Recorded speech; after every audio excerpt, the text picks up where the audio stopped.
All right, guys, I wanted to show you a quick setup here.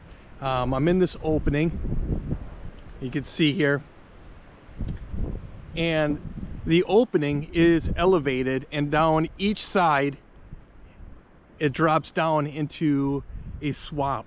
And so I definitely think the predators are going to be cruising this area looking for game. And so what I'm going to do is I'm going to do a dirt hole over here, and then I'm going to do a trench set over here in between the pine tree and that maple tree. And that way, winds blowing either direction, I'm going to be sending the scent down into the swamp. And I think this is going to be an effective location.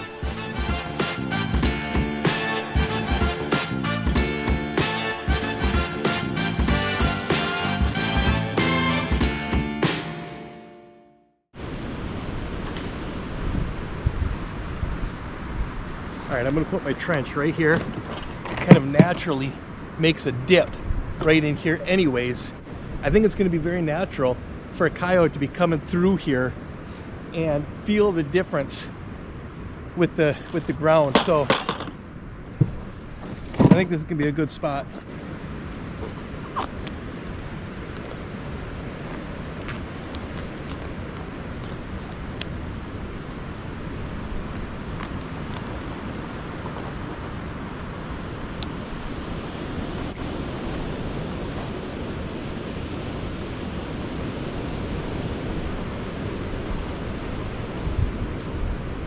All right, I'm gonna put my trench right here.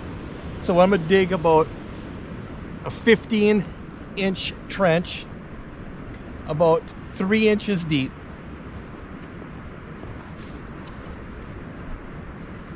And I'm gonna reuse a lot of this sand.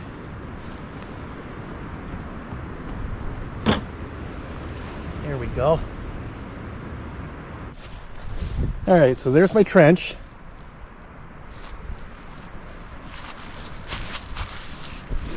And now I'm gonna put my dirt hole right through there. All right, right in that trench.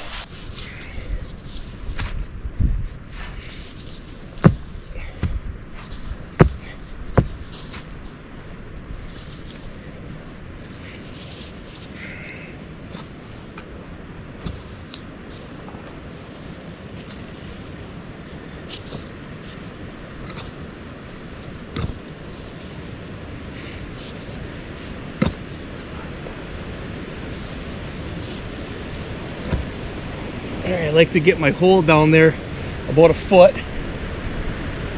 So it's about a foot right there. That way they really have to work at getting the bait out of there.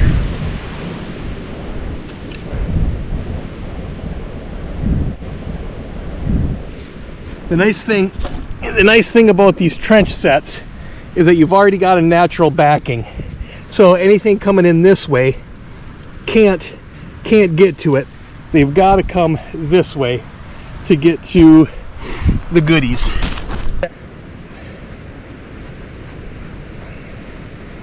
All right, now I'm gonna make my bed, and I'm gonna offset it just a little bit. Okay, there we go.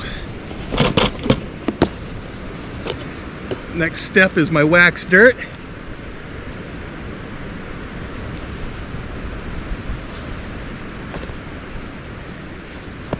Pack that in real good.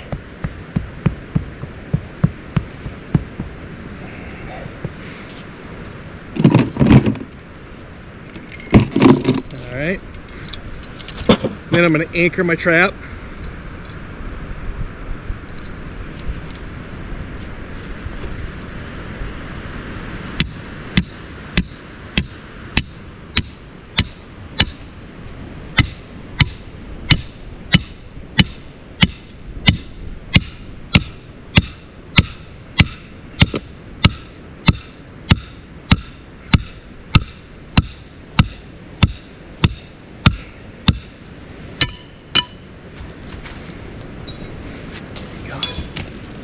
All right, that's in there good.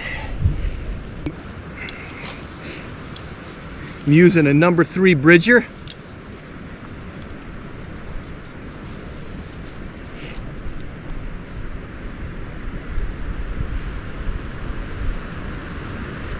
Still got a little bit of wax on there from my prep work.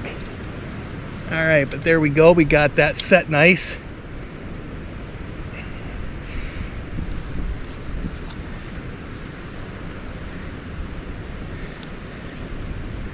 All right, I'm gonna put a little polyfill underneath the pan just to prevent dirt, sand, pine needles, what have you, from getting in there.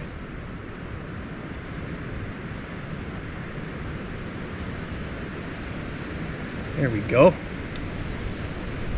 All right.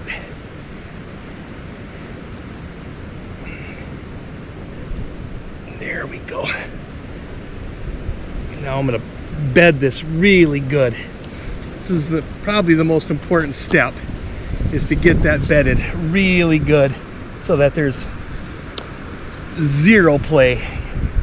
You don't want that trap moving at all. The only thing you want to move is that pan.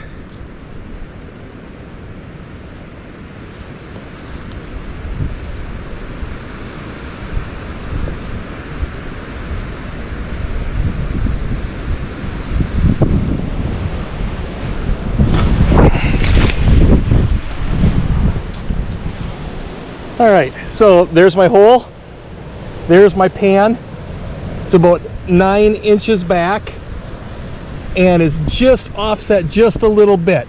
You know, straight back would be about right here.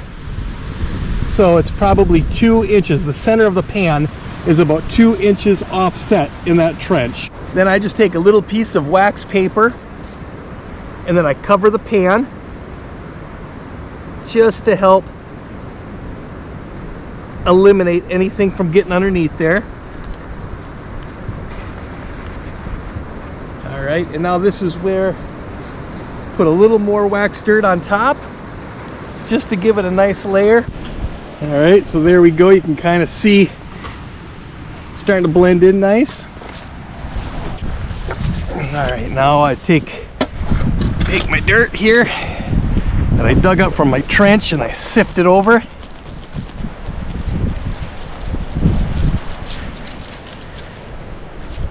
Get rid of the extra.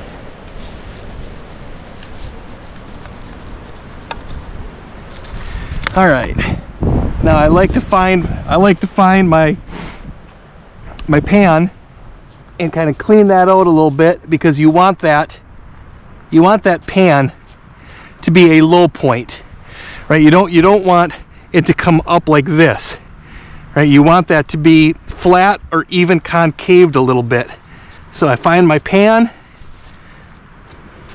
kind of clean it off and level everything out.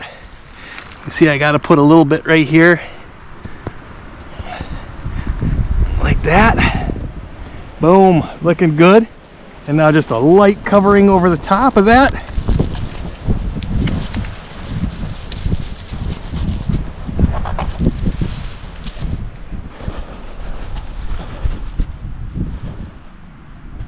That's looking pretty good so far. All right, I'm going to use a little bit of my homemade predator bait. It's deer meat, beaver meat that has been tainted, and then a little bit of skunk essence.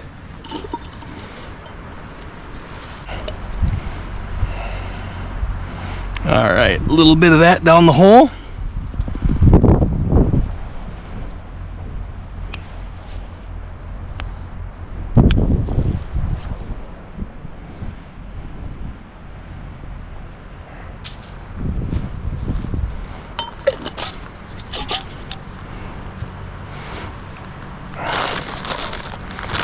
All right, and then a little bit of sheep's wool.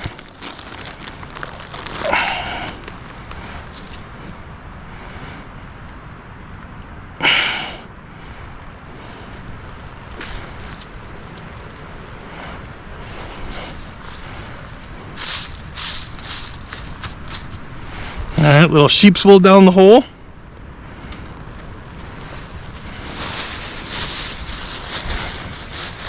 And then a little bit of coyote gland lure.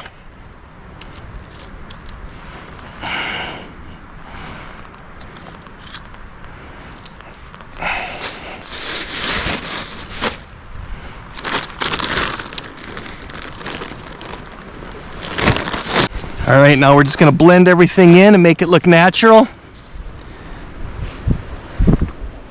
And that set will be done. All right, and there's the finished product. Coyote coming in. If he wants to get his nose down in there, he's going to have to step down. And when he does, he's going to be had.